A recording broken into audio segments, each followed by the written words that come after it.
Command and control is necessary at an emergency scene if the problems found are to be mitigated. Organization requires the implementation of an incident management system. Chapter 2 will discuss the positions and roles found in an incident management system.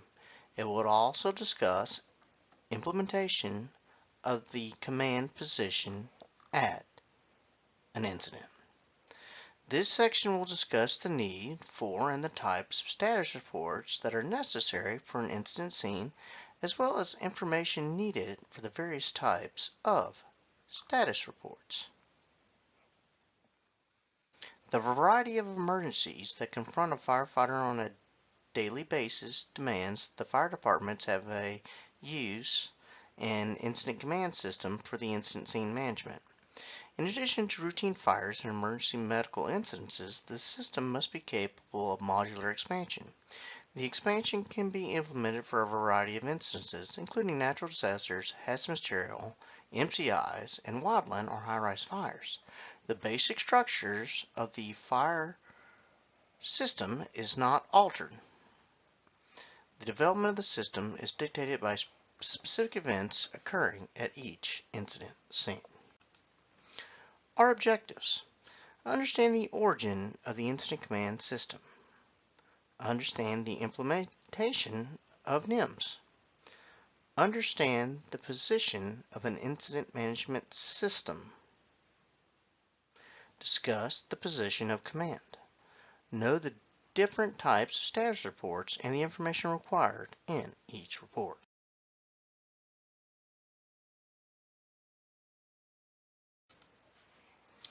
Incident scene management. The variety of emergencies that confront firefighters on a daily basis demand that fire departments have and use some form of incident management or some sort of incident command system. The Incident Command System, or ICS, was developed as a consequence of fires that consumed large portions of wildland areas and structures in Southern California in the 1970s. These multiple jurisdiction disasters were the impetus for the development of the new incident management system known as ICS. ICS is a result of a federally funded project called FIRESCOPE. FIRESCOPE derives its name from Fire Resources of California Organized for Potential Emergencies. The FIRESCOPE ICS is primarily a command and control system delineating jobs, responsibility, and organizational structure for the purpose of managing day-to-day operations for all types of emergency systems. The system could be easily applied to the day-to-day fire and rescue operations.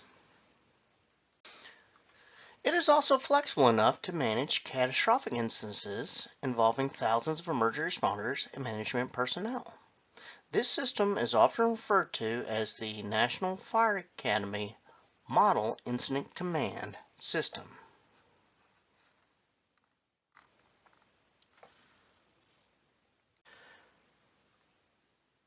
National Integrated Incident Management System, known as NIMS, is a modified version of FIRESCOPE ICS, including minor terminology, organizational, and procedural modifications. These modifications created by NIMS, which was adapted to an all-hazard environment. And it was spearheaded by these federal agencies. And again, this was just a way to come up with common terminology and a plan so we're all speaking the same language.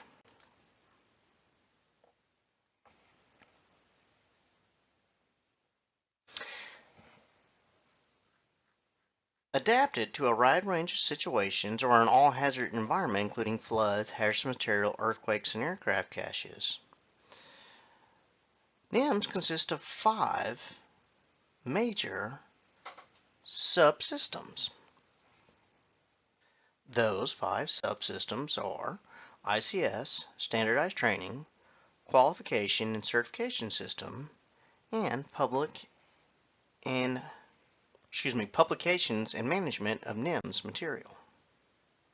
Supporting technology such as orthophoto mapping and infrared photography and MAC groups are multi-agency coordinating systems. In the ensuing years, FireScope and the NIMS were blended together to form the Incident Command System. ICS is a management system designed to control personnel, facilities, equipment, and communication throughout an emergency operation. It is intended to begin developing from the time an incident occurs until the requirements for management and operations no longer exist. The system can be used for any type or size of emergency, ranging from minor instances involving a single unit to major emergencies involving several units.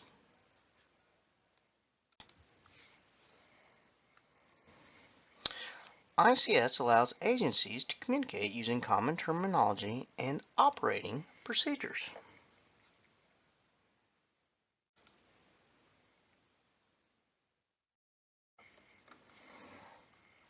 ICS has management capabilities for single jurisdictions and agencies involving single incident commanders, as well as single jurisdiction multi-agencies involvement, that's known as unified command, or multiple jurisdictions and multiple agencies involvement, also dealing with unified command. ICS allows emergency responders and organizational structures adapted to any emergency or incident within the response agencies and would be expected to respond to. A system applicable and accessible to users throughout the country. A system that has the ability to expand in a logical manner from an initial attack situation into a major incident. Base common elements in organizational terminology and procedures. Implementation with the least possible disruption to the existing system, as well as effectiveness in fulfilling all management requirements and cost. The Incident Command System, or ICS, is intended to be staffed and operated by qualified personnel from any emergency service agency and may involve personnel from a variety of other agencies. The ICS has 8 interactive components. That is common terminology, modular organization, integrated communication, unified command structure, a consolidated action plan, manageable span of control, designated incident facility, and comprehensive resource management. So let's look at each one of these individually. Common terminology is essential to any situation. The command is named to prevent confusion. Common names are established and all used for all personnel, equipment, and resources. When new units are designated a function, they will adopt their new designation for all communication. For example, Engine 1 officers assigned as Division 1, and supervisor will then use Division 1 for all radio communications and not Engine 1. Modular organization. ICS organization structure developed in a modular fashion, so it's from a top down at any incident. The specific ICS organizational structure for any instances is based on the incident management needs. The functional areas which are implemented as the need develops include the following. So basically you may have some or all of these positions: command, operations, logistics, planning, and finance and administration. Of course, if you think about it, one individual may wear the hat of several different ones. all at once. So command may also be part of operations, logistics, and or planning. Integrated communications involves managing communication at the incident through the use of a common communication plan. Standard operating guidelines should be established using common terminology and clear text. Effective two-way communication is essential to effective incident management. Unified command.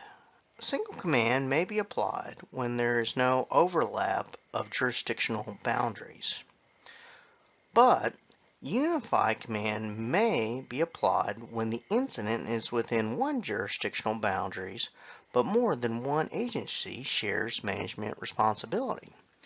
Unified command also is used when an incident is in multiple jurisdictions in nature and more than one agency needs to share in the overall management responsibility.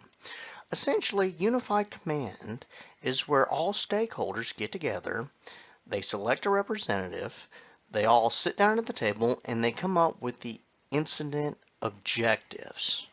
What needs to happen and in what kind of time frame. So that could be your city managers, it could be fire department, police department, sheriff's department. It could even be members of the community if it involves, say, a factory or things of that nature. Okay, another component of incident scene management, or NIMS, is an incident action plan, known as an IAP. An incident action plan can be written or verbal in nature. Traditionally, when you have larger incidences or when multiple jurisdictions are involved, then you're going to have a written incident action plan. And incident action plans are great because essentially what they do is give structure and a documentation trail to your incident. So it outlines what's going on, what objectives need to be accomplished, who's doing what, who needs to contact who in the event of an emergency. It has comm plan in place. It tells you who you're reporting to. It's just a great document all around. And as I said, it's a great way to document the incident.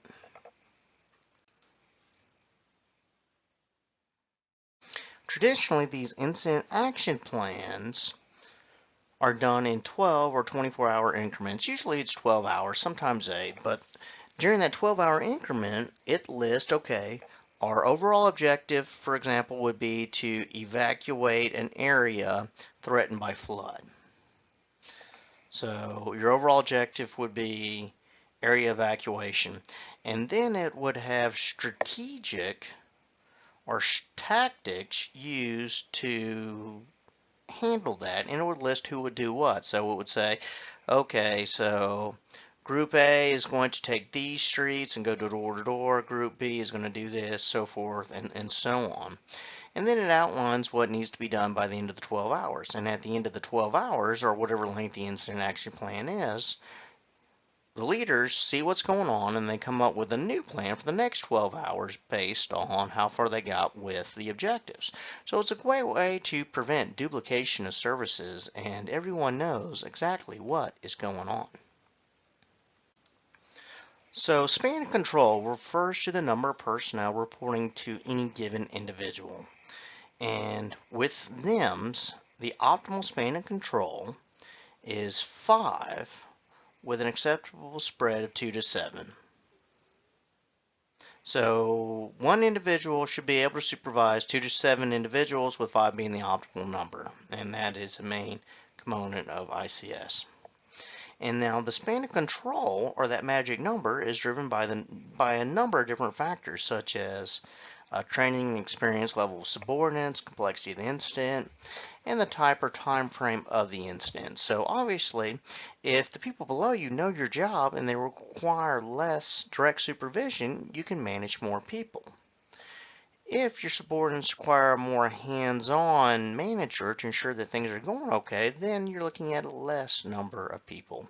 And of course, the more complex the task is, the less people you need to manage it.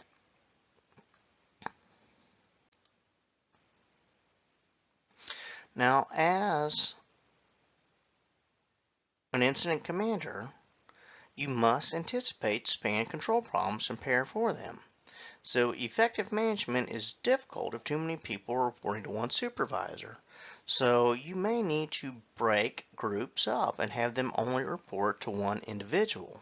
So for example, let's say that you had a large incident going on at, say, a warehouse, and you have 20 different pieces of fire equipment responding.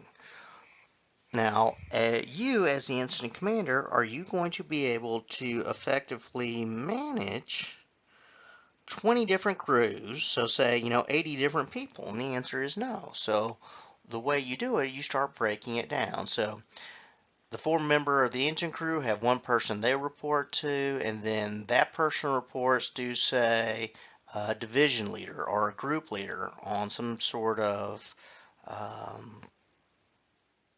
separation between the different sides of the warehouse. And then you are just responsible or talking to the 4 individuals on each side of the warehouse. So that's a good example of a good manageable span of control. Basically, you have to delegate. With ICS, you're going to have designated incident facilities. And these are, again, common terminology so everybody knows what's going on. A designated incident facility can be a command post, for example, an incident base, or a staging area as determined by the incident commander or logistics. The command post is the location from which all incident operations are directed. Only one command post should be established per incident. Those agencies with a statutory responsibility for the incident outcome will be part of the unified command and should, be at the command post. Now, an incident base can be implemented for high-rise fires, hazardous material instances, and wildland fires, etc. The incident base is the area primarily where all your logistic functions are going to take place. So that's where resources that are not currently being used are going to kind of stage until you're ready for them.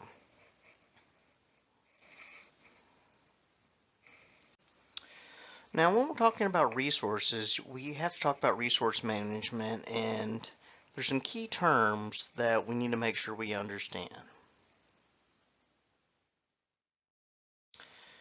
A single resource includes individual engine, squads, ladder truck, resources, etc. It's one thing. Now, a task force is a group of any type or a kind of resource with common communications and a leader, temporarily assigned for a specific tactical mission. So a good example of a task force would be 2 engines, a truck, meaning a ladder, and a chief officer formed as a task force with a specific assignment like evacuate the area. So that would be an example of a task force. They have one job to do, they have a common communication, and they have one leader. Now, a strike team is a set number of the same kind and type of resources with common communication and a leader. Now, this example says you have 5 engines and a chief officer would form a strike team. Notice it's all the same type, different from the other one that had a ladder company, right? So now we have 5 of the same thing. Now, the use of the ICS improves safety by providing proper supervision, accountability, coordination efforts, and improved communication. And this is a way to minimize freelancing with your strike teams or task forces.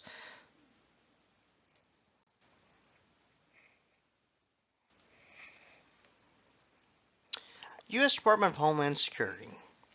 Congress created the U.S. Department of Homeland Security in response to the events of September 11, 2001.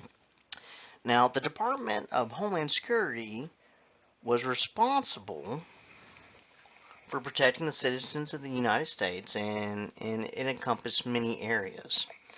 Now, one of the major functions was the coordination of all emergency responders. And this came about because after 9/11, we realized that we had all these different agencies coming in, and even though they were all trying to do the same job, we couldn't communicate effectively. We had duplication of services, and things didn't go smoothly. So, in response to that, we had a presidential directive that came out that said that, hey, all public safety agencies need to adopt NIMS. If you receive federal funding, you, as your agency, is required to be NIMS compliant.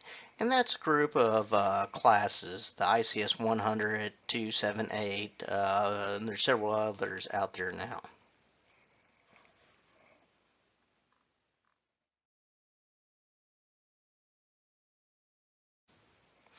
Now, NIMS has 6 components, and that is command and management, preparedness, resource management, communication, information management, supporting technology, and again, ongoing management and maintenance. And this kind of is redundant, but it is important. So let's look at each one of these individually. NIMS basically standardize incident management for all hazards and across all levels of government. The NIMS standard incident command structure are based on 3 key components. Those 3 components are the ICS, the Incident Command System, MAC groups, known as multi-agency coordinating systems, which they deal with large or wide-scale emergencies that require higher level resource management or information. MAC is a combination of resources that are integrated into a common framework for coordinating and supporting domestic incident management activities. So MAC groups kind of are like a large-scale logistics center. So you have a natural disaster or terrorist event, whatever the case may be. Your MAC groups are going to kind of coordinate and funnel in what resources you need for the incident. So you're going to have your incident going on that are going to need certain types of resources. Where do you get it from? And the next layer up in the system is going to kind of be like the MAC groups.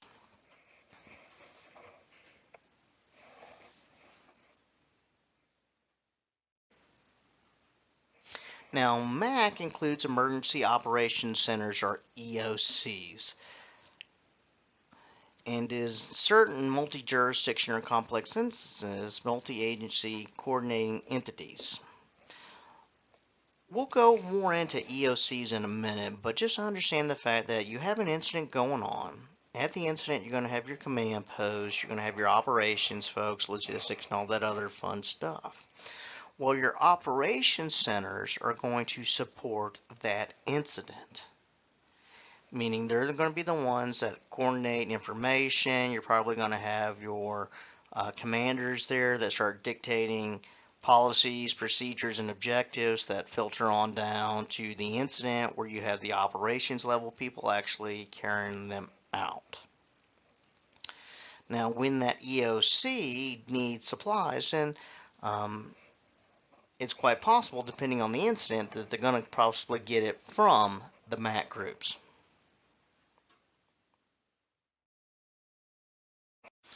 Another facet of NIMS is preparedness.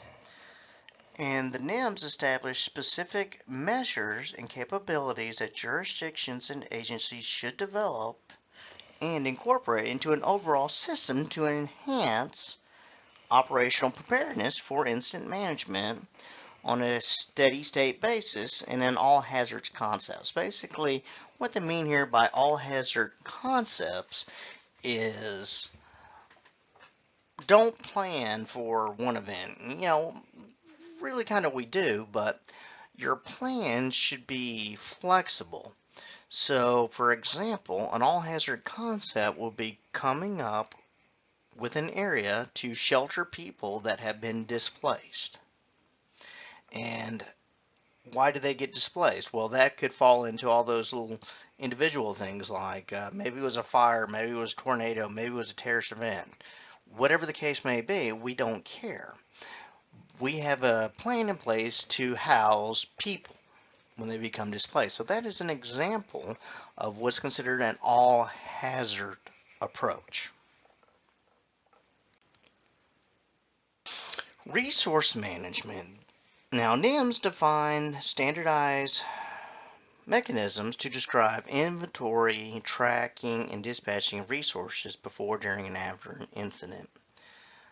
NIMS is big on standard procedures to recover equipment once it is no longer needed for an incident. So basically, it's a way to track what comes in and what goes out, because no one jurisdiction traditionally in these large-scale events can or has enough resources to manage it. So the way they get around this, of course, is mutual aid, or they bring in help from other state and local agencies as well as federal resources. Now, when all these resources get there, you need to have a way to coordinate and disseminate them. And this is basically what resource management does. Now, another component is communication and information management, and this is a key in managing any incident. So it's a way to disseminate critical information as well as intelligence to the appropriate people.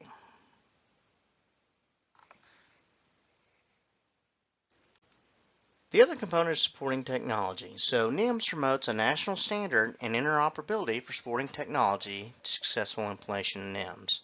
So if there's some piece of technology out there that makes the job easier, NIMS says go ahead and use it, whether it be Wi-Fi, laptop, or the great newest widget, or whatever the case may be. Now, ongoing management and maintenance. Department of Homeland Security is responsible for multi-jurisdictional, multidisciplinary NIMS integration centers, and it supports both routine maintenance and continuous improvement of the system over the long term.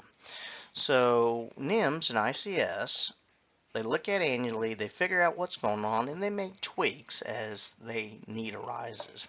One example of that was initially when NIMS came out in the incident command structure.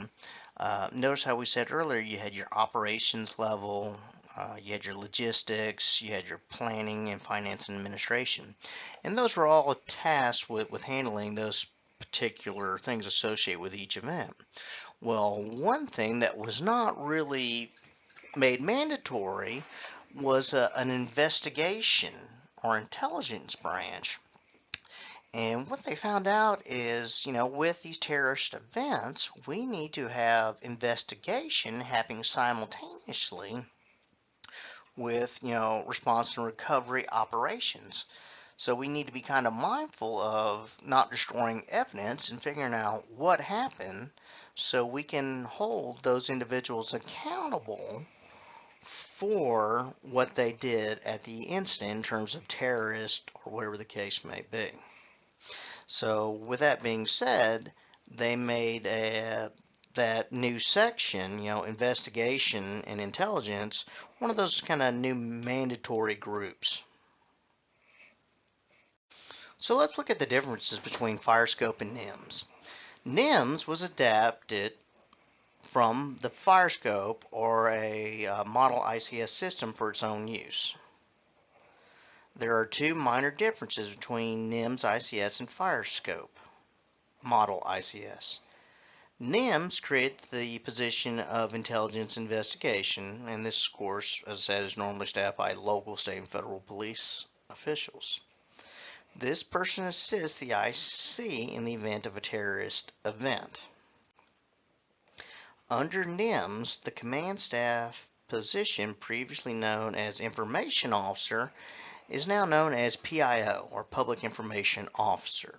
So those are your two main differences between FireScopes and NIMS. Hint, hint, hint, cough, cough, cough, test question. Okay, PIO and the investigation branch. Now I know this seems a little bit in-depth, guys, and Understand that these first few chapters are giving you a whole lot of knowledge in terms of a broad spectrum, where most of you are probably only going to be dealing with small incidences. They're trying to show you that all this is applicable and what goes into a large-scale incident, quite possibly.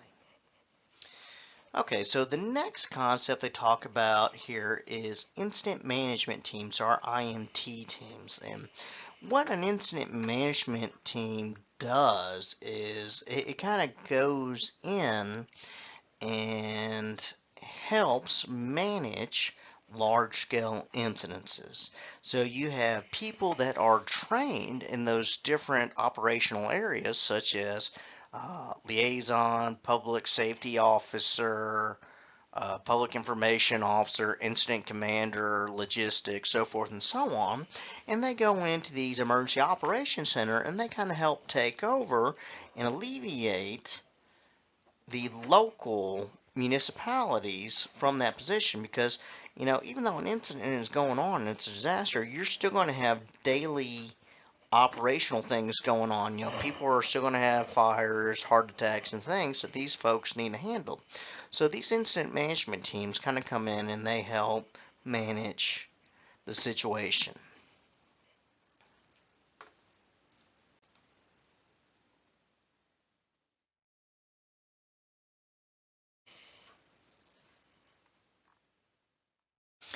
Now, with the incident management team, you may have incident support teams, which are created because many fire departments and other agencies do not have the staffing to handle many roles required at the major incidences.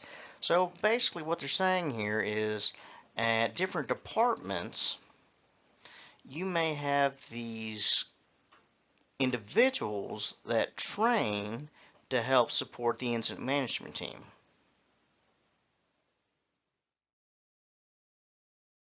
So they don't actually assume management at the incident, but they're there to kind of help facilitate those IMT teams in doing their job. So, like, again, it's kind of like the term liaison. Now, what size incident management team you get? And one is going to be the largest or more robust team that has the most positions. And what dictates that is kind of what type of incident are you responding to. Now, the U.S. Fire Administration created the typing of instances to note the level of expertise required to manage the incident based upon the incident size. Now, the Type 5 is the smallest or most routine incident size, with Type 1 is the most complex. By identifying the type of instances, an appropriate IMT response can be dispatched and decisions can quickly be made on the resource requirements.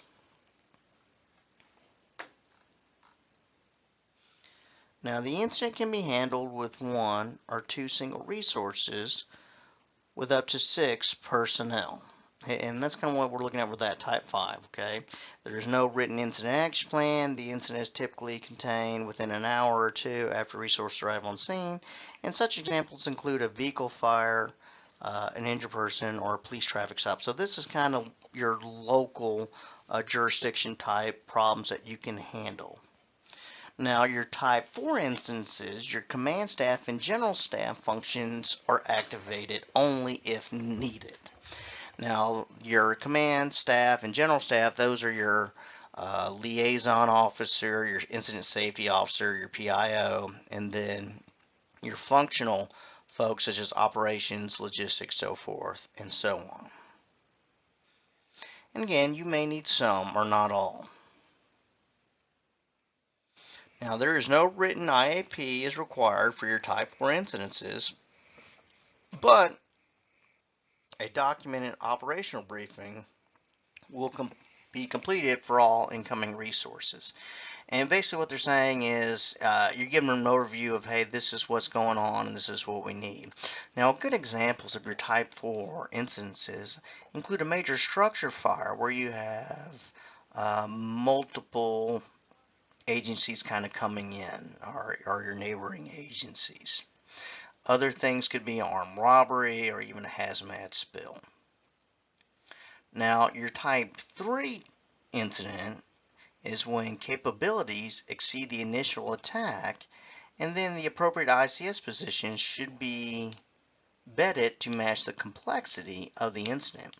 Some or all your command positions are now staffed. A Type 3 incident management or incident commander organization or an initial action incident with a significant number of resources may come into play. Now, with a Type 3 incident, this is something that you definitely need a written incident action plan on, and it usually encompasses multiple operational periods. So 12, 24, this is an incident that's going to be going on for days. Good examples of these are tornadoes that touch down, taking over, destroying half of a town or a couple of towns, maybe earthquakes, floods, or a multi-day hostage standoff. Now, getting more complex, you move on up to your Type 2. Now, the Type 2 again does require an incident action plan, and you have operational personnel on scene that do not exceed 200 per operational period, and overall don't exceed 500. So these are your larger scale incidences, and it kind of goes down to manpower or people power, for lack of a better term. So during a 12-hour period, you have about 200 people working and no more than 500 at the incident as a whole. And again, these are rough guidelines. And then after that, you're looking at your major, more complex incidences where you got all those branches being staffed, and you're looking about 500 workers per operational period and over 1,000 people actually on the incident. So these are typically incidences that are of national significance. So these are things that you see on the 5 o'clock news, whether it be wildland fires, terrorist event, hurricanes, the nor'easters going through that currently are battering the coast, and you have just massive loss of life and damage of property kind of things going on. Okay, so we talked briefly about your EOC, so let's go ahead and make sure we understand what those are. Now, an emergency operations center are traditionally used on large-scale incidents, and they can occur anywhere at any time, meaning the incidences. The EOC functions as a meeting place and a location where you have command, management, and preparedness, and the local government responsibilities kind of disseminate from the EOC. At the EOC, you'll have emergency planners that are going to be needed to assess all available resources.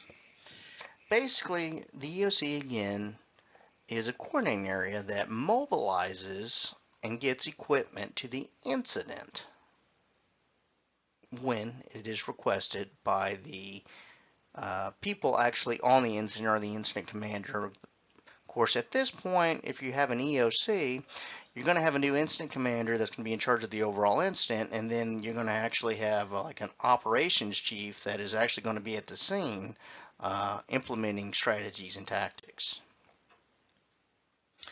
Now, the EOC can ensure that response capabilities are maintained and authorities and information is properly disseminated. So again, it's a coordination area. So they kind of, again, let local people know what's going on at the incident, what they need to do, whether it be shelter in place, and things of that nature.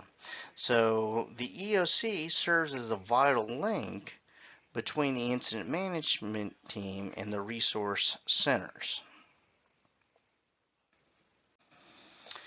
Your EOC should be generally centrally located for an agency representative to gather during an emergency. So wherever your EOC is, it should be kind of central within your jurisdiction. Everybody knows where it is.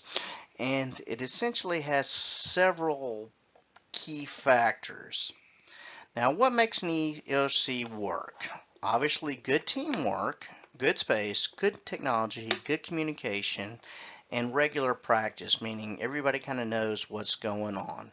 Remember, this is a coordinating center, so you have everybody getting together with their own piece of the pie to help mitigate or get the people what they need actually on scene to solve the problem. So when we're looking at our EOCs, there's several different types. And first being is a fixed facility. And the primary type of EOC is centrally located with permanent equipment. It is usually found in an existing government building, and it should be in a secure area. So this is kind of like a fixed room, whether it be like the second floor of a courthouse or whatever the case may be. This is a place that has the infrastructure already in there, Wi-Fi, telephone lines. Trust me, you'll need a lot. And everybody knows where it is, and you can control access getting in and out. Other types of EOCs may be one that is mobile, such as an 18-wheeler with some support vehicles. And these things can kind of come in the event of a disaster where all the infrastructure has been wiped out, like say a flood or a tornado. So your regular EOC is now gone for whatever reason. So now you have still a place to work where everybody can come together, but it's something that's, of course, mobile. They'll have generators, meeting rooms, again, radios, Wi-Fi, satellite, TV, the whole 9 yards. Another type of EOC that's beginning to kind of gain popularity is a virtual EOC. So you have everybody kind of doing their own thing, so to speak, at their own entities, but they meet together in a virtual world to get everything done. So, for example, you have your fire department over here at fire department headquarters. You have the sheriff's department over here at sheriff's department headquarters. You have all the stakeholders at their own areas, and of course they all kind of come together in our virtual world and operate as an EOC while still being close to their respective divisions.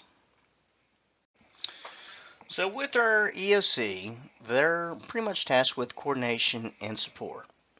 The EOC is responsible for all organizations to work together and be aware of each other's mission. That way you don't have duplication of efforts. The EOC and IMT teams must build a solid reporting relationship that avoids conflict, confusion, and duplication in efforts.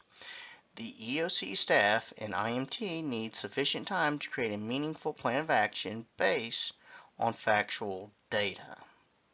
A single EOC facility will improve coordination in support endeavors. So have one EOC, per incident. Or if you have multiple instances, you'll have kind of multiple EOCs is kind of what they're getting at here. So let's look at some of our essential functions of an EOC. The EOC must maintain a comprehensive view for the continuity of government. An EOC requires sufficient staffing levels to accurately chart the critical information. And of course, understanding the impact of essential functions will provide strategic guidance and could resolve conflicting agencies' policies and/or procedures.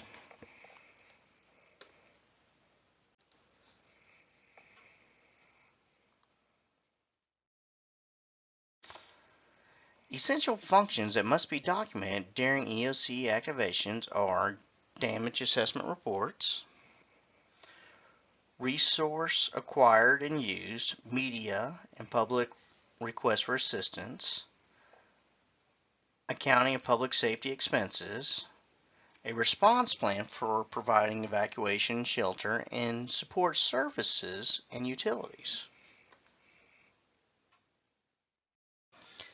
Development of an EOC. The EOC development process begins with an assessment of the area's requirement for readiness. So they're kind of talking about what's known as a hot, cold, or warm EOC. What kind of resources do you have? Is everything, ready to go and you just have to turn on the switch? Or do you have to run some phone lines to make it warm?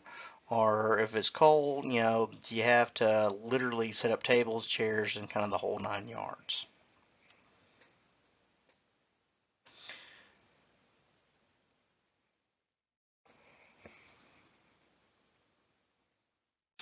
So when you're picking your EOC, there's some things to think about, such as accessibility. And accessibility to the EOC is vital. If constructing an EOC from scratch, the elevation should be set at the 500-year mark. And what we're talking about here is flooding. A renovated building should be located above the 100-year floodplain. Studies should review access and egress concerns. So in the event of a disaster and you've got flooding, are people going to be able to get to your EOC? Is it on a high enough ground where it's not going to be flooded? As well, is your EOC going to be able to withstand tornadoes or other disasters? So think about what goes on in your area, and again, have an all-hazard approach, so to speak, in terms of having a plan, a backup plan, and where you're going to have all these individuals. Now, staffing an EOC. Obviously, you're not going to have it staffed 24/7, 365 as much as we'd like, because that's just not cost effective. However, what you need to do is, again, have individuals in various departments trained at the different positions. Usually these are your administration folks. So fire department administration, police, sheriff, public works, whatever the case may be, and having them understand in the event of a disaster, they're going to be reporting to the EOC to help organize and get the resources or the boots on the ground to solve the problem. Now, make sure that these individuals that are assigned to the EOC show up and are trained annually, or just don't have like the department heads say they're going to be on the EOC, but they always send the number 2 or number 3 person just to go to the training evolution. So whoever's supposed to staff it needs to be at the training and be there annually. Now, when you're looking at your organizational structure in the EOC, it can kind of get a little confusing. Now, it is not mandatory that a community adopt a particular model of organizational structure. However, the organizational structure should allow for smooth operation of data collection, documentation, and executive decision making. The organization structure must be able to be modified, expanded, or diminished as the need arises. Unauthorized personnel should be excluded from the EOC. Now, there are 4 organizational structures that are kind of recognized for an EOC. And those are major management activities, incident command system, emergency support functions, and multi-agency coordination groups. And we'll kind of run over these briefly. So when we're looking at major management activity structure, traditionally you'll have a policy group, a coordination group, and resource group, and emergency operation group. Now, policy group are comprised of high-level elected officials and department heads who focus on an overall objective and priorities for the community. Decisions are made and set the direction for the implementation of the coordination of resources and operation groups. Your coordination group is one in which personnel that are responsible for the collection and analyzing of data, including advanced predictions based on essential functions impacted by the damages, resource allocation, and public information and expenditures. And then you have your resource group, which forms an agency that provides resources to the scene. This might include transportation agencies, utilities, businesses, and industry. Your emergency management operation group has representatives from any agency responsible for the response to recovery, and that's like your law enforcement, public works, EMS, and other type agencies. Now, advantages and disadvantages of major management activity structures. Your advantages is that the structure is simple with straight lines of communication and a chain of command. Disadvantage of the structure is the weak link with on-scene commanders as opposed to having them, one-on-one, face-to-face. So when we're looking at our Emergency Operations Center, you still have your positions, so to speak, and that is your following groups or organizations. So you'll have your Emergency Program Manager, which is at the top of the EOC, and they establish the overall objectives for the EOC. You'll have your Emergency Management Operations, and they coordinate on-scene responders. You'll have your planning group, which gathers and analyzes information. You'll have your logistics group and your finance group. But again, all this kind of curtails or goes back to your emergency operations center. So see how you have a lot of people, and these are very large incidences. Now, one thing that can kind of get confusing is in your EOC, you may have your ESF groups, emergency support function groups, and you still have your operations manager, planning, and all those different groups, but your emergency support functions are areas that help support it, and they're listed in the text here, but basically your ESF groups deal with each entity in the jurisdiction. So for example, you'll have like an ESF4, and that has to do with, say, law enforcement, and that'll encompass all the law enforcement kind of in the state. Your ESF groups really kind of go for your emergency operations center at the state location, and you'll have one for utilities, public health, whatever the case may be.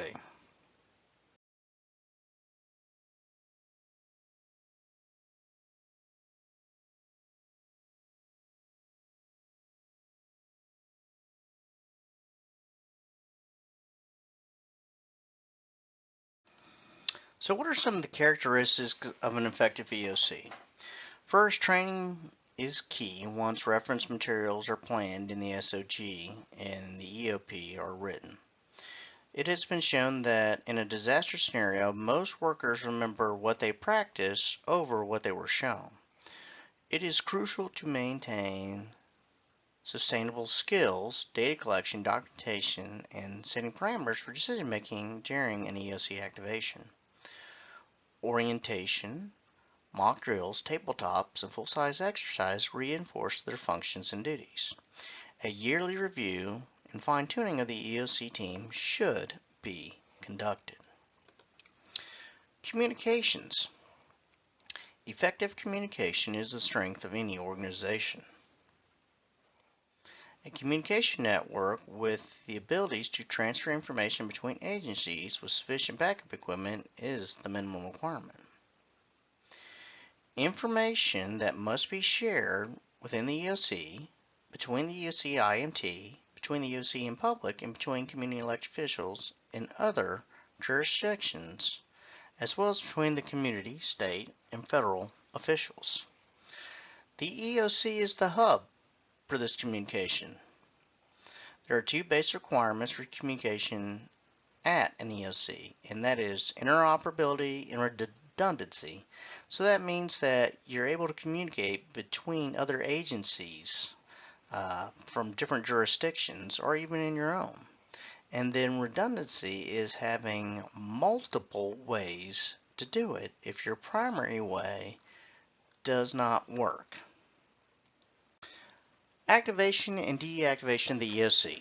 Activation depends on established policies.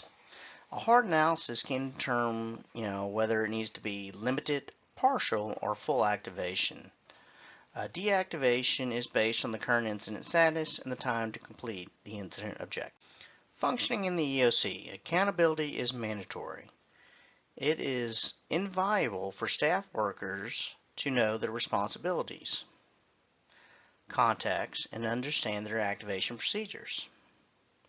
Minimizing and duplication during an incident is key to the EOC. Strategic and tactical goals are accomplished by supporting and coordination within the EOC. The Incident Commander. A successful command system requires the delegation of authority and responsibility. The position of command encompasses every phase of an incident and must be implemented on every assignment. Although the IC may delegate functional authority, he or she always retains ultimate responsibility for the incident. The IC must determine the incident objectives and then direct available resources to accomplish the incident goals. The IC must be able to communicate effectively within the organization and assess feedback. Overall effectiveness of the incident action plan must be continually evaluated to ensure the operational decisions are correct and being properly applied. Command responsibilities. Assess incident priorities. Determine incident objectives. Determine strategies. Determine tactics when there is no operation section chief. Develop the IAP and develop an appropriate organizational structure. They must also manage incident resources, coordinate overall incident activities, ensure safety of on-scene personnel, and coordinate activities of outside agencies, and authorize the release of information to the media. Unified Command. Unified Command allows agencies with jurisdictional responsibility to participate equally with management of an incident. Operations involving hazardous material, nature or man-made disasters, terrorist events, or wildfires may involve a number of jurisdictions and/or agencies that will need to be involved in the decision-making process.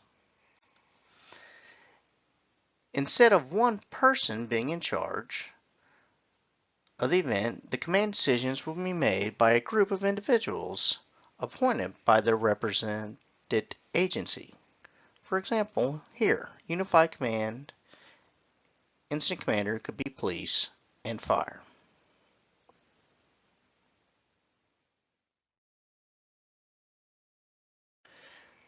Unified Command can be implemented should any of the following occur.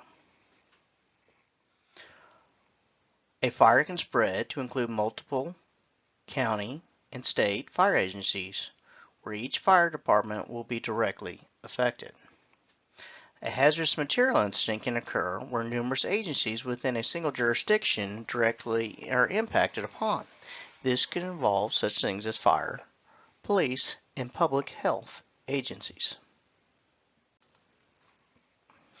A mass casualty incident could involve fire, EMS, police, and other agencies, as well as a terrorist event would involve fire, police, federal, and state agency.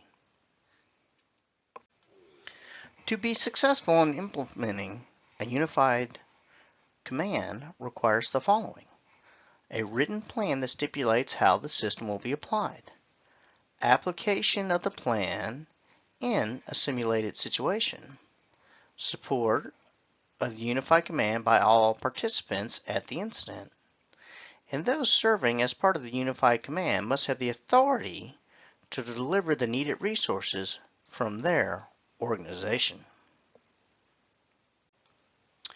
Incident Complex and Area Command. ICS is designed to handle various types of emergency situations. Accomplishing that task may require implementation of either complex or area command. Incident complex is an incident complex is two or more individual instances located in the same general proximity and are assigned to a single incident commander or unified command to facilitate management. It is typically limited to scope and complexity and can be managed by a single incident management team.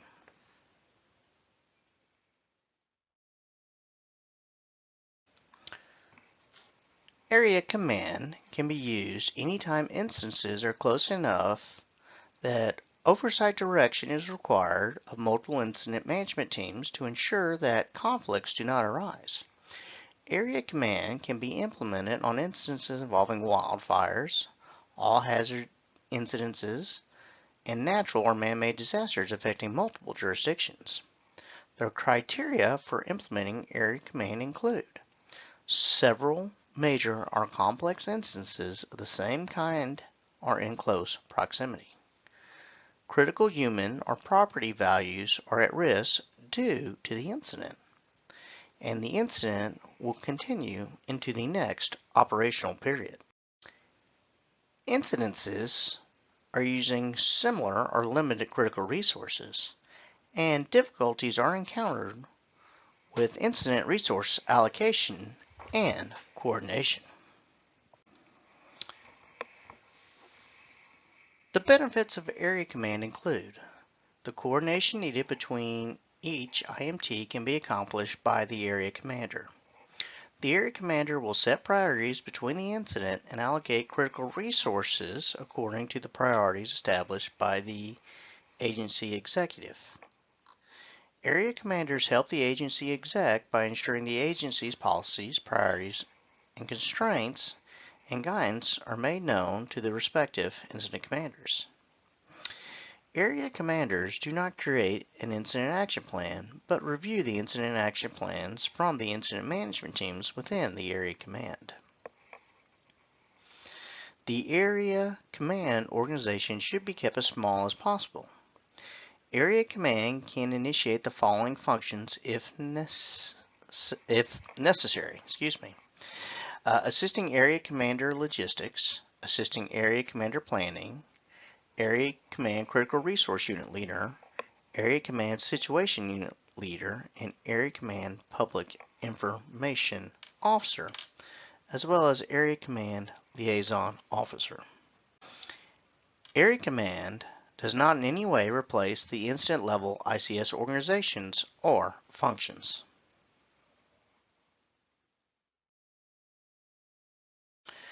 Defining command.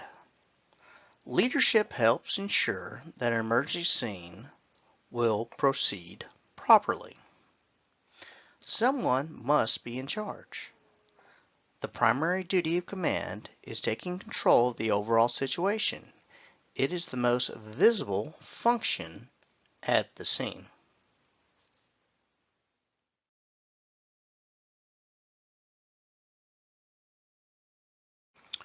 Problems facing command. Command must be able to predict change in the incident scene. The problems facing command are the same regardless of the size of the department. Firefighters can be injured seriously or killed if the command function is omitted or not used properly.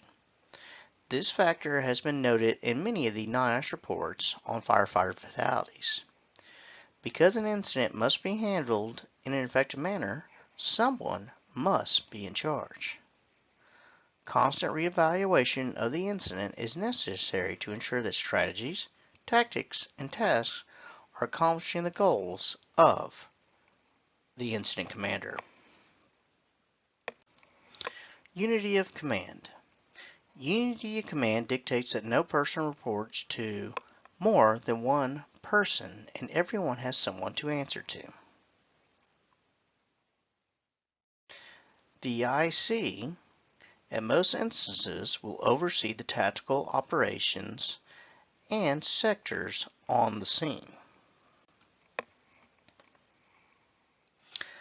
The basic command structure for a building fire will usually include one company on fire attack, another assigned to search and rescue, and another performing ventilation and RIC duties.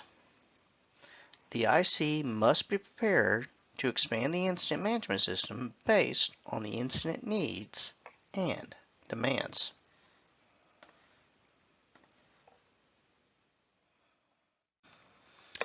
Incident Action Plan. An IAP must be developed. The IAP requires information be gathered pertaining to the incident. Small instances may have an IAP that is just a thought process by the incident commander. On basic structure fires, the objectives typically follow the incident priorities of life safety, incident stabilization, and property conservation. Large instances require a written IAP. IAPs will be further discussed in detail in Chapter 3.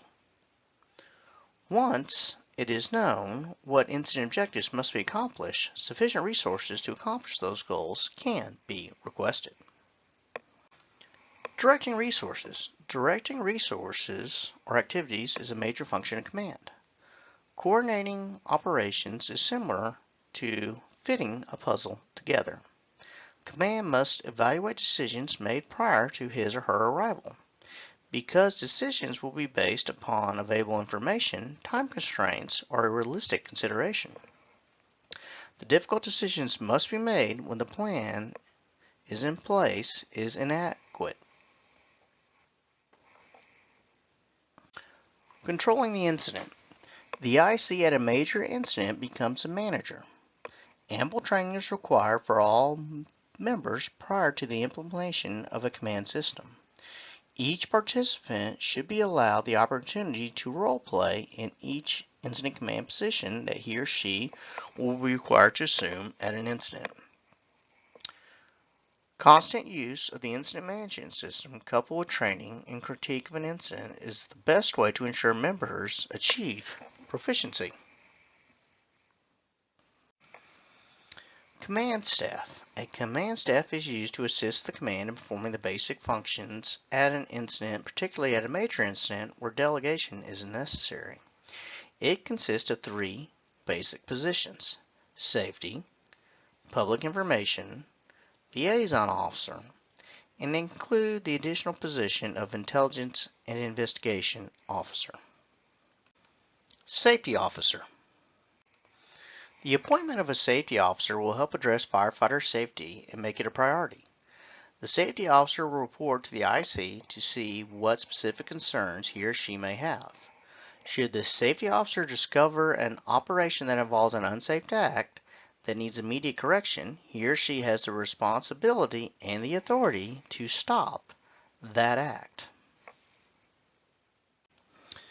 Public Information Officer. There is a need and a demand to interface with the media. The appointments of Public Information Officer will prevent command from being overloaded by the demands of the media. The PIO acts as a central clearing point for the dissemination of information, reducing the risk of receiving conflicting information from multiple sources. A JIG may be created at large or complex instances, and the PIO may become part of that joint information center. The JIG is used to gather information, data, analyze public perception, and keep the public informed.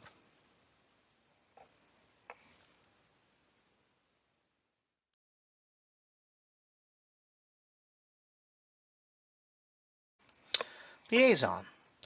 The response of multiple agencies demand that there is a point of contact person for these agencies. The liaison officer coordinates and permits each agency to function at its best. The liaison officer is a conduit to the incident commander for individual stakeholders affected by the incident and for potential problems that will need to be managed.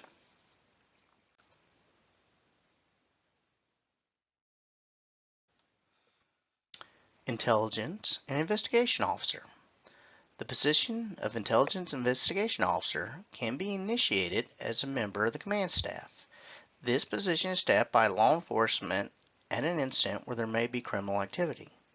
In addition to assessing potential criminal activity, the position of Intelligence and Investigation can be used to gather information on all other hazard types of incidences.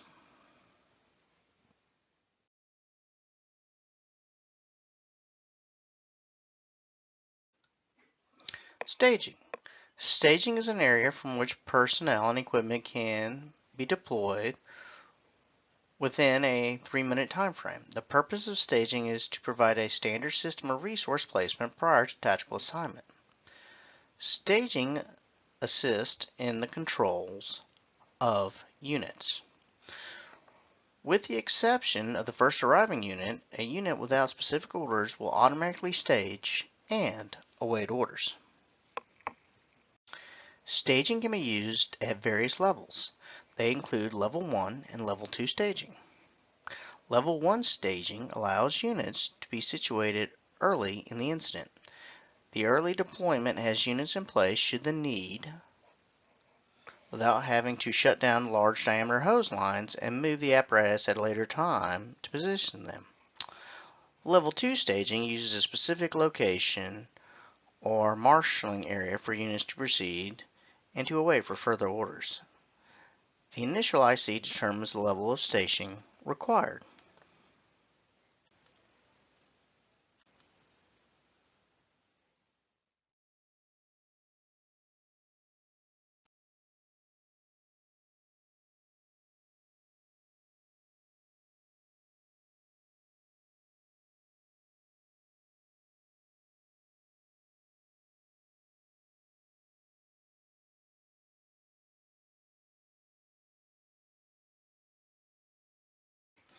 Operations. An operations section chief should be designated where there is a great demand on the incident commander's time. The operations section chief will run the operations that are implemented to mitigate the on-scene emergency. When the IC initiates this position, he or she will review the operations,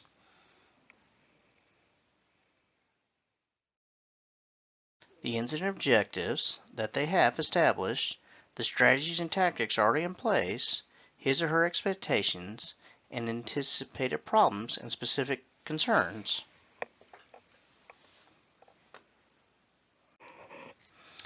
The operation position is usually delegated to someone already operating at scene.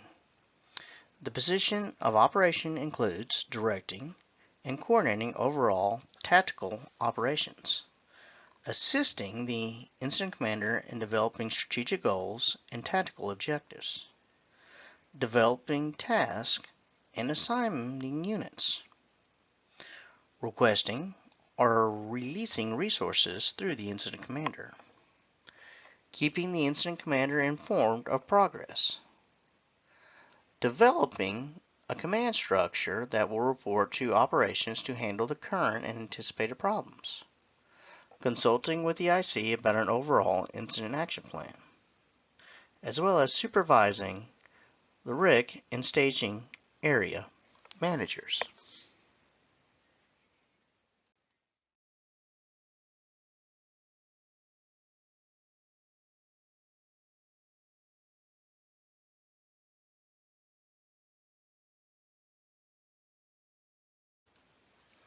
Branch. A branch can be utilized as a functional or organizational level in some command systems. Branches in wildland fires are usually identified by Roman numerals such as Branch 1, Branch 2, and so on.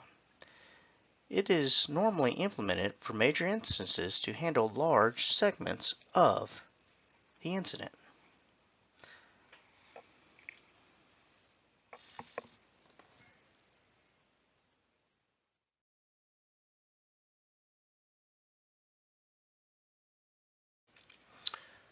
Specific responsibilities of a branch director.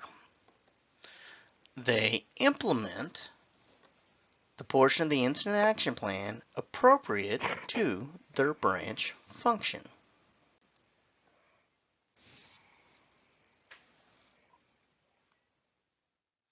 Coordinate activities of the unit within the branch. Evaluate goals and objectives and request additional resources if needed. They keep his or her supervisor informed of the status in the branch area of responsibility. They assign specific tasks to divisions, groups, or units within their branch. They resolve logistic problems associated with the units deployed in their branch. Resources would depend on many factors. The staffing of units can vary from one firefighter to an officer and 5 firefighters. Some volunteer and combination departments will assemble 2 or more firefighters and classify them as a crew.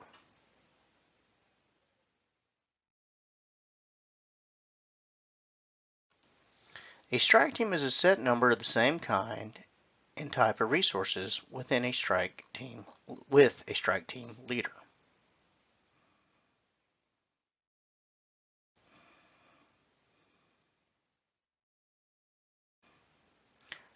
Task force. A task force is a combination of any type of resources with a task force leader assembled for a specific assignment.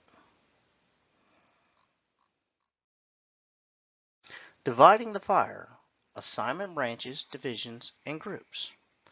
By dividing an incident scene into sectors or areas, you're taking a problem and breaking it down to manageable segments.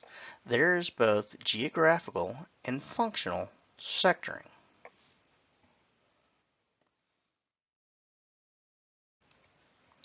Geographic sectoring divides an incident scene and places someone in charge of each area. NIMS mandate the use of alphabetic sectoring around a building or fire area. When dealing with multi-story structures, each floor can be designated a division.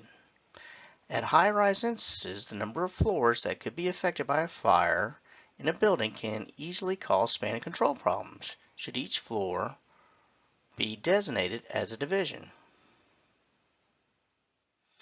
Functional sectoring is the establishment of a group to accomplish a specific function. A division or group supervised would be given the responsibility of accomplishing an assigned task.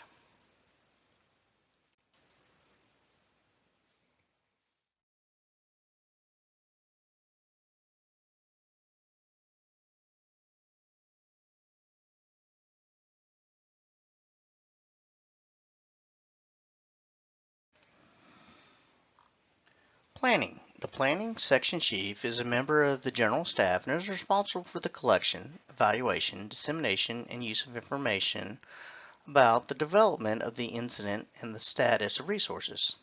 The planning section chief is key in the development of the incident action plan and its modifications as needed. Charts assist in the transfer of command.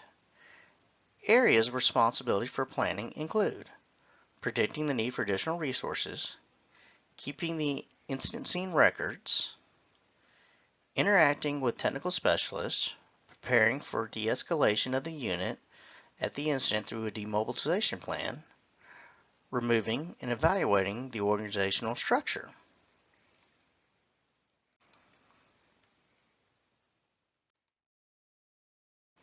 The planning section units are Resource Unit, Situation Unit, Documentation Unit, Demobilization Unit, and Technical Specialist.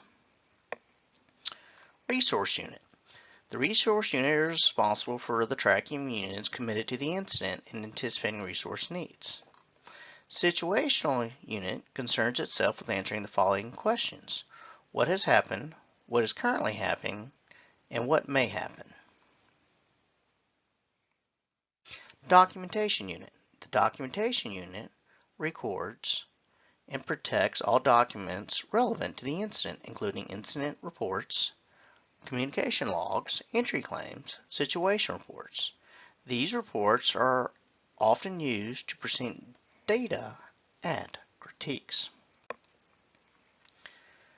Demobilization units. The demobilization unit is responsible for the development of a plan for the demobilization of the resources committed to an incident and assisting in the implementation of that plan.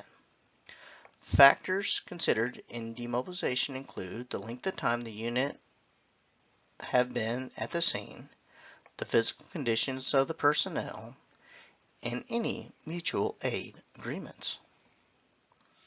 Technical Specialist. The technical specialist provides the planning section chief with a specific expertise on an aspect of the incident. Examples of a technical specialist include building, maintenance, and engineers, meteorologists, industry representatives, and private sector chemists. Logistics. This role is crucial in keeping units supplied during a major incident.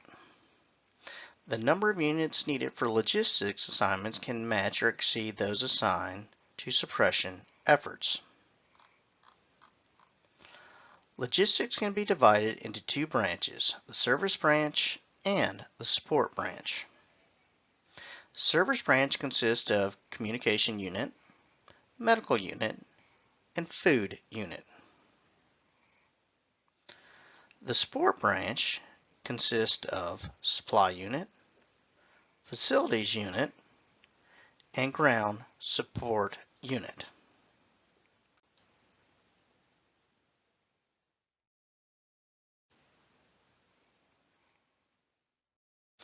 The logistic chief may need to supply the scene with water supply, foam at a flammable liquefier, resupplying of air for self-contained breathing apparatus, refueling or repairs to apparatus, or caches of emergency medical supplies at an MCI.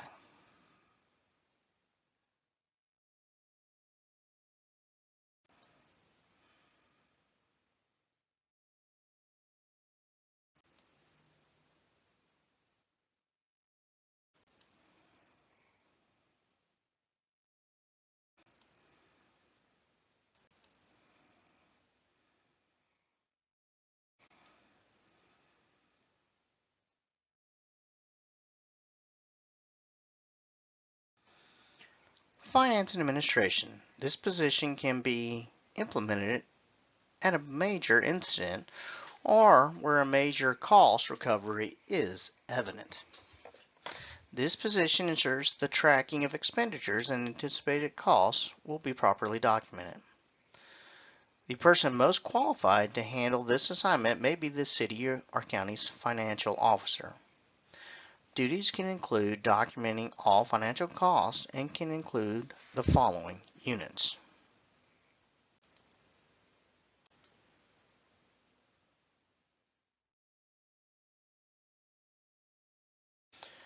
Time unit, responsible for equipment and personal time recording for payroll purposes. Procurement unit, responsible for administering all financial matters pertaining to vendor, contracts, leases, or physical agreements. Compensation and claims,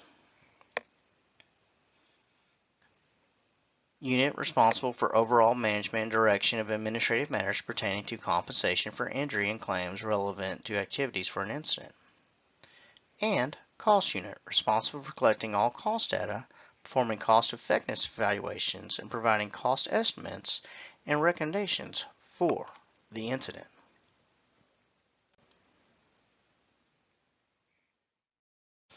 Implementation of the system.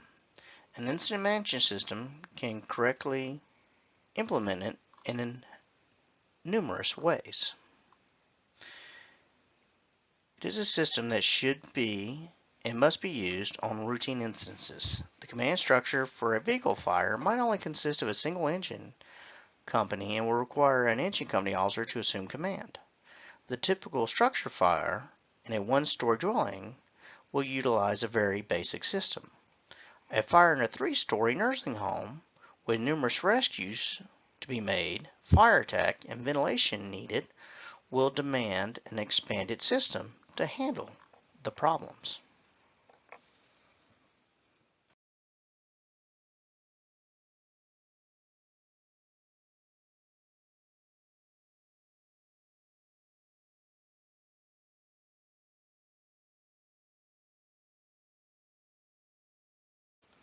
Incident scene control. The first arriving officer at an incident scene must assume command. When command is first established, dispatch should be notified. The incident command notifies dispatch and other units that command has been established, the unit in command, and where command is positioned. The function of command must be present at every incident. The absence of command allows for indecision and duplication of efforts.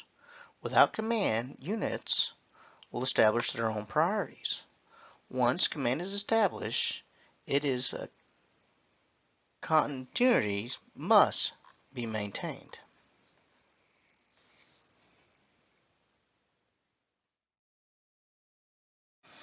Assuming command. Higher ranking officers must decide whether or not to assume command. Prior to assuming command, the officer should visually size up the incident scene. The size up should include: what do you see? How would you attack the fire if you had been the initial IC? What fire department actions are taking place? Are these actions consistent with the problems observed?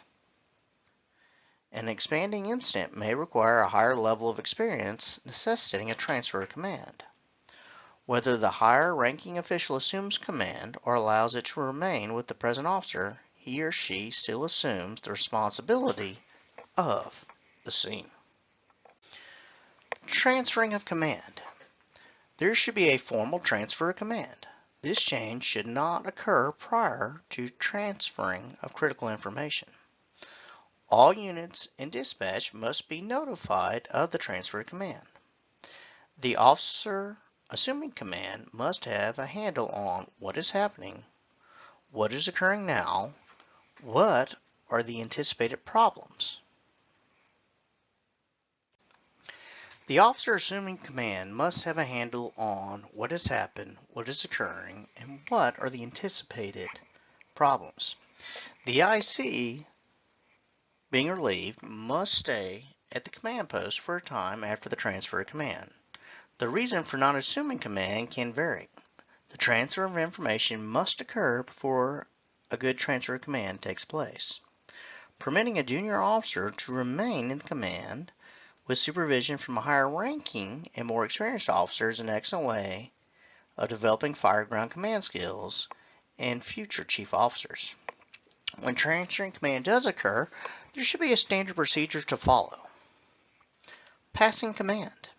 If the first arriving officer decides that getting physically involved in the initial stage can save life or prevent a minor fire from becoming a major incident, he or she can notify dispatch of the decision and pass command to the next arriving officer.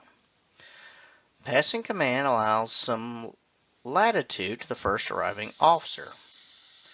Passing command is an option for the first arriving officer, and should the first arriving officer take this option, command must be assumed by the next officer to arrive on scene. Some fire departments,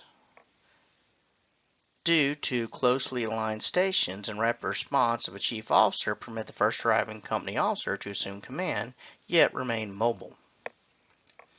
Mobile command works well for the fire department where the chief officer arrives practically at the same time or a minute or two after the arrival of the initial units.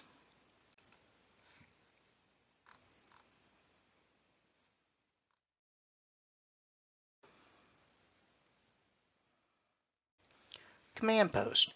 It provides the IC with a stationary position to command the incident. It gives the IC a location to assemble his or her staff and other resources. It is placed where management functions occur to bring the incident under control.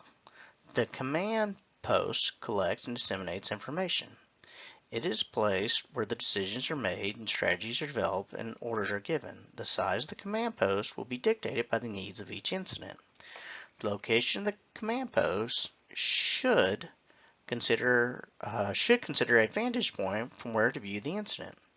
A vantage point allows the IC to compare reports he or she receives with his or her personal experience and knowledge. A command post could utilize a chief's vehicle, a special command vehicle, or a nearby building.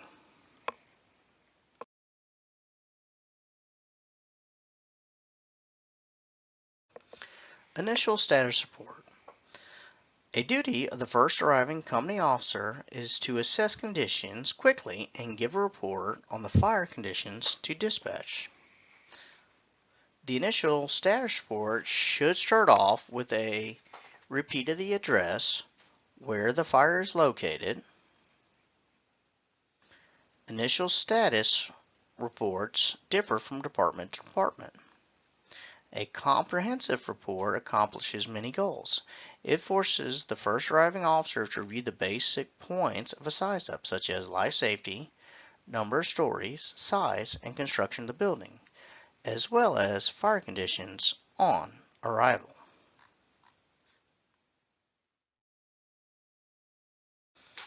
Typical initial status report data should include the address, type of building, size and stories, fire condition, disposition of the occupants, exposures, orders for responding units, identifying command, assuming command, requesting additional units if needed, and announce a location for staging. Ongoing status report. The ongoing status report should be a part of the standard operating procedures. Requiring it at timed intervals is a method of alerting the IC that a specific amount of time has elapsed since the previous report. A good time frame for the required status reports should be in about 10-minute intervals until the fire is under control. Typical ongoing status report data should be any information that was not available for the initial report, current conditions of the fire, and disposition of the occupants, specific units operating at the scene, as well as units in staging. Final status report. A final status report should be given at the time a fire is placed under control. The final status report will be given an overall report of current fire conditions and how long the remaining units will be on scene.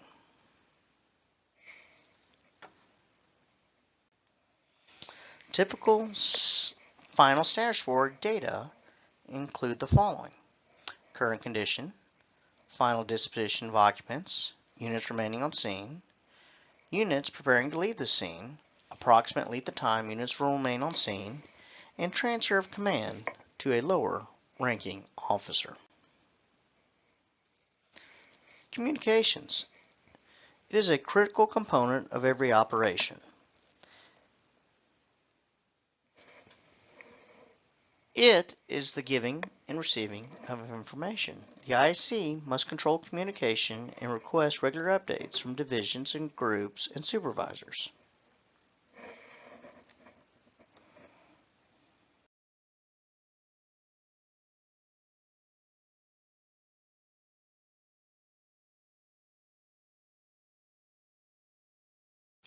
Radio protocol. Placing the unit being called first and then the unit sending the message. Cellular phones. They allow ready access to dispatch on relatively unmonitored lines. Summary. The incident management system must be planned and practiced. The incident commander must develop a structured organization. Everyone needs to be familiar with an incident management system. Okay, gang, you have a lot of review questions, and if you haven't already, a lot of pages to read for Chapter 2. Go ahead and work on your review questions. If you have any questions, you can email me at aroberts@athenstech.edu, or you can give me a call in the office at 706-357-0162. And until next time, be safe and have a great day.